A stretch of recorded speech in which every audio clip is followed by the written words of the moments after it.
او په عوامو کې بیا د لمانځه دا یو څو غلطې مسلې ډېرې مشهوره سوي دي چې د هغوی تصحیح پکار ده.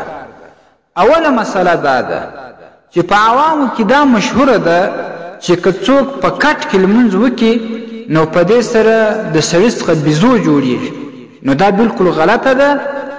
د ضرورت په وجه باندې په کټ کې لمونځ جایز دی، په دې شرط چې په کټ کې ډېره ډبله نالي یا د بعضې خلکو په اصطلاح ډېره ډبله کوربچه نه وي هواره، نو لمونځ پکې جایز دی.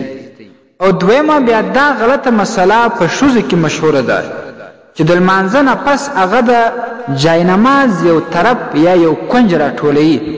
دا ځکه ضروري ګڼي چې د دوی په ګمان پر دې باندې شیطان لمونځ کوي، نو دا بیخي غلطه ده. شیطان په دې سره رجیم سو چې هغه یوه سجده نه کول، لیکن هغه اوس راځي ستا پر جاینماز باندې لمونځ کوي، نو دا بیخي غلطه ده. البته د جاینماز د ادب او احترام دپاره که دا جاینماز ټول کې یو ځای په احترام کښېږده نو دا ښه خبره ده.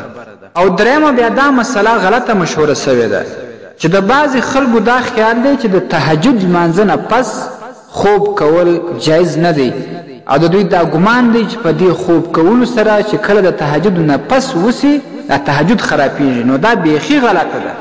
دا هیڅ اصل نه لري او د ډېرو خلکو څخه په دې وجه باندې د تهجد لمونځ پاته کېږي.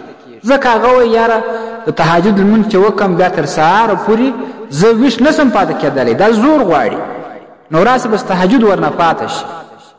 نو که یو څوک وغواړي چې د تهجد نه پس اوده شي بلکل اوده کېدلی شي، خو کوشش دې وکړي چې د سهار جماعت بیا ورنه تیر نه شي.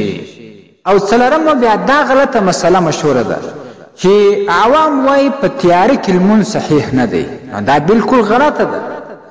په تیاره کې لمونځ صحیح دی، خو لیکن ستا په خیال دومره درته پکار ده چې ته به مخامخ و قبلې ته ولاړې او تا ته به د سجدې ځای معلومیږي چې دومره قدر سوه، نو په تیاره کې هم لمونځ درته جایز دی چې ستا په خیال باندې ستا مخ مخامخ و قبلې ته وي، بس دا کفایت کوي درته. او پنځمه دا مسله په زنانو کې غلطه مشهوره ده چې دوی وایي د نارینه‌و څخه مخکې لمونځ کول جایز نه دی. مثال جماعت نه دی شوی، دوی وایي چې اوس نو موږ هم لمونځ نسو کولی، دا بلکل غلطه ده. که څه هم جماعت نه شوی، که څه هم نارینه‌و لمونځ نه کړی، زنانه په خپل کور کې بلکل لمونځ کولی شي. دا لازمي نه ده چې خامخا به یې ښځې د نارینه‌و نه وروسته کوي. او شپږمه دا غلطه مسله مشهوره ده، بعضې عوام دا وایي چې د سجدې تلاوت لپاره 2 سجدې پکار دي. که د یو وار د سجدې آیت ولوستي 2 سجدې به کوې، نو دا بلکل غلطه ده. د سجدې د آیت په لوستلو سره یوه سجدې تلاوت در باندې لازمیږي، 2 نسته. او اومه دا غلطه مسله په عوامو کې مشهوره ده چې دوی وایي د سجدې تلاوت لپاره به دواړو طرفونو ته سلام اړوي، نو دا بلکل غلطه ده. دواړو طرفونو ته سلام اړول په سجدې تلاوت کې ضروري نه دي.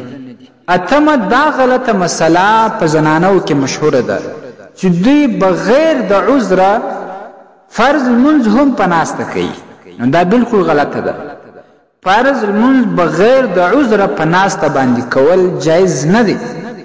البته که ته ډېر زیات معذوره بلکل لمانځه ته نشې درېدلی، نو په دې وجه که ته فرض لمونځ په ناسته وکړې بیا جایز دی. البته که ته په کور کې لږ ستړی شوې نو بیا راسې وه یاره دا فرض لمونځ په ناستو کوم او قدرت پر ولاړه باندې هم وي، دا په ناسته لمونځ کول درته جایز نه دی. ستاسې د اسلامي پوښتنو ځوابونکی مفتي حکیم الله صابر الحنفي صاحب.